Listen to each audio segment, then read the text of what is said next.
Hello everyone, welcome to किन study. आज है 15 अप्रैल। स्टार्ट करते हैं आज के एमसीक्यू क्वेश्चंस। आज का फर्स्ट क्वेश्चन है, with respect to the India employment report 2024 consider the following statements. यहाँ पर भारत रोजगार रिपोर्ट के संबंध में कुछ कथन दिए गए हैं जिस पर आपको विचार करना है। फर्स्ट स्टेटमेंट है, it has been released by Institute for Human Development and World Economic Forum. Second, the report is primarily based on analysis of data from the National Sample Surveys and the periodic labor force surveys between 2002 2022. And third, according to the report, India's youth account for almost 83% of the unemployed workforce. और यहाँ पर आपसे correct statement पूछा जा रहा है। आपको बताना है कि इनमें से कौन से स्टेटमेंट्स करेक्ट हैं। इस क्वेश्चन में आपका करेक्ट ऑप्शन हो जाएगा ऑप्शन बी। यहाँ पर आपका सेकंड और थर्ड स्टेटमेंट करेक्ट है जबकि फर्स्ट इनकरेक्ट है। यहाँ देख सकते हैं, so recently the institute for human development and international labour organisation have released a report जिसका टाइटल है employment report 2024 India. So India's youth account for almost 83% of the unemployed workforce, and the share of youngsters with secondary or higher education in the total unemployed has almost doubled from 35.2% in 2000 to 65.7% in 2022. सो भारत रोजगार report 2022 की बात करें तो ये श्रम और रोजगार के मुद्दों पर आधारित है जिसका प्रकाशन किया है IHD ने, और ये नियमित प्रकाशन की तीसरी श्रृंखला है। सो इस रिपोर्ट के अनुसार अगर हम बात करें तो समग्र जो बल भागीदारी है और रोजगार दर जो है उसमें सुधार तो हुआ है, किंतु भारत की स्थिति अभी भी काफी खराब बनी हुई है। आपने देखा कि भारत में जो बेरोजगार कार्यबल है उसमें लगभग 83% युवा हैं। बढ़ते हैं नेक्स्ट क्वेश्चन की ओर। रिसेंटली सारा system was unveiled by which one of the following institution और organization। आपसे यहाँ पर पूछा जा रहा है कि हाल ही में निम्नलिखित में से किस संस्था के द्वारा सारा जो प्लेटफॉर्म है उसका अनावरण किया गया है। आपके ऑप्शंस हैं reporters without borders, international committee of the red cross, world health organisation या फिर all India institute of medical sciences. और इस क्वेश्चन में आपका करेक्ट ऑप्शन हो जाएगा ऑप्शन सी। इसको हाल ही में लॉन्च किया है वर्ल्ड हेल्थ ऑर्गेनाइजेशन ने। आप यहाँ देख सकते हैं, so world health organisation unveils a digital health promoter prototype जिसका नाम है Sarah, harnessing generative artificial intelligence for public health. So it can provide information across major health topics जिनमें शामिल हैं healthy habits and mental health. It also aims to provide an additional tool for people to realize their rights to health. So सारा की बात करें तो ये WHO के द्वारा लॉन्च किया गया एक डिजिटल स्वास्थ्य प्रोटोटाइप है। WHO की बात करें तो इसकी स्थापना की गई थी 7 अप्रैल 1948 को, और इसीलिए 7 अप्रैल को विश्व स्वास्थ्य दिवस के रूप में मनाया जाता है। वर्तमान समय में 194 कंट्रीज इसकी मेंबर्स हैं। सो आपने देखा कि सारा जो है ये एक जनरेटिव AI आधारित डिजिटल स्वास्थ्य मॉडल है। बढ़ते हैं नेक्स्ट क्वेश्चन की ओर। Consider the following statements regarding North Atlantic Treaty Organisation. यहाँ पर उत्तर अटलांटिक संधि संगठन जिसे हम NATO कहते हैं उससे संबंधित कुछ कथन दिए गए हैं जिस पर आपको विचार करना है। फर्स्ट स्टेटमेंट है, it was founded in 1948 and is headquartered in Brussels, Belgium.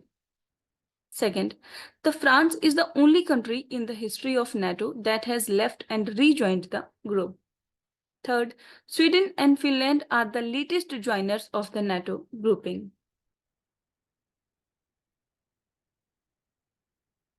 और यहाँ पर आपसे नेटो से संबंधित कौन सा कथन सही है ये पूछा जा रहा है।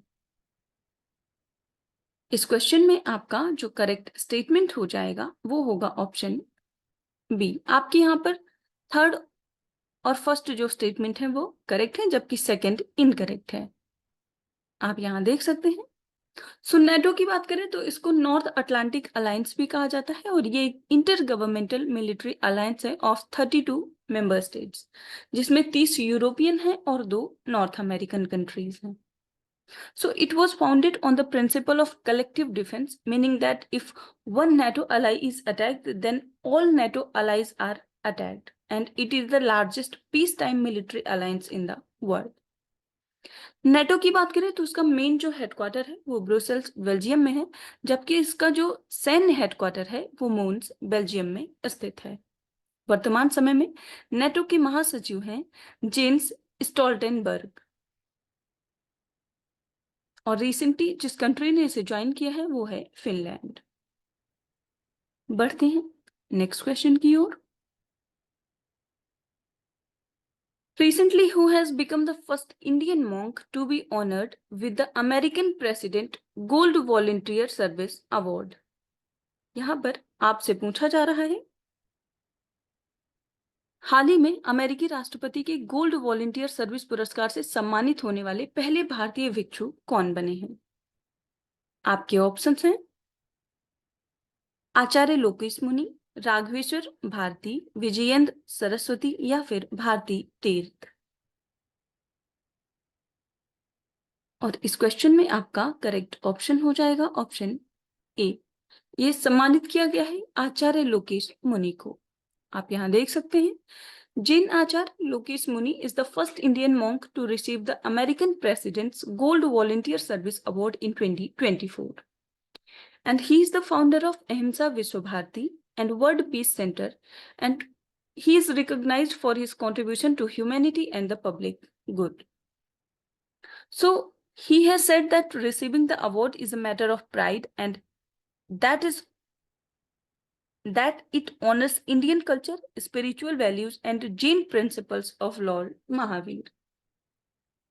American president volunteer service award की बात करें तो इसको एस्टैब्लिश किया गया था 2003 में during George Bush presidency. So the award is given to individuals who have provided at least 500 hours of voluntary service in United States and whose volunteer work has positively impacted communities and inspired people around them. So आप ध्यान रखेंगे American president gold volunteer service award से सम्मानित होने वाले जो पहले भारतीय हैं वो हैं जैन आचार्य लोकेश मुनि। बढ़ते हैं नेक्स्ट क्वेश्चन की ओर। Who has been recently awarded the Sagar Samman Varun Award by the Ministry of Port, Shipping and Waterways for exemplary contributions in the maritime sector? यहाँ पर आपसे पूछा जा रहा है कि हाल ही में समुद्री क्षेत्र में अनुकरणीय योगदान के लिए बंदरगाह, जहाज रानी और जलमार्ग मंत्रालय के द्वारा जो सागर सम्मान वरुण पुरस्कार है ये इससे किसे सम्मानित किया गया है? आपके ऑप्शंस हैं कमलकांत चौधरी, धीरेन्द्र कुमार सान्याल, सुबीर साहा या फिर ओम दत्ता। और इस क्वेश्चन में आपका करेक्ट ऑप्शन हो जाएगा ऑप्शन बी। धीरेन्द्र कुमार सान्याल को सागर सम्मान वरुण पुरस्कार से सम्मानित किया गया है।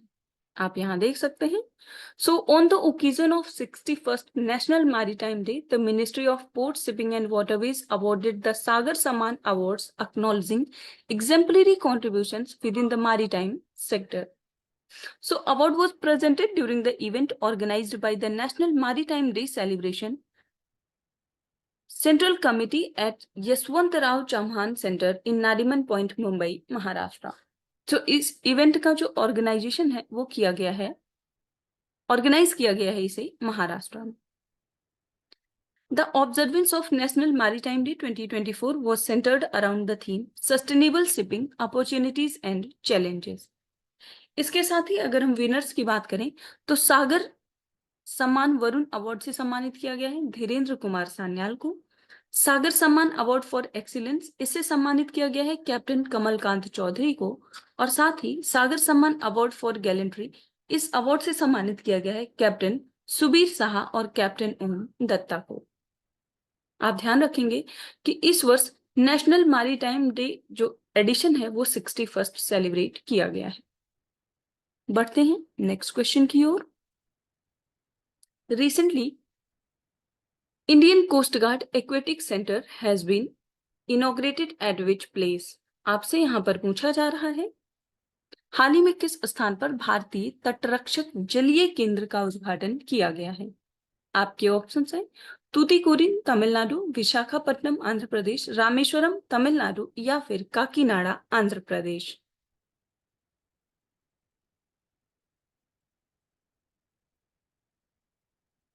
और इस क्वेश्चन में आपका करेक्ट ऑप्शन हो जाएगा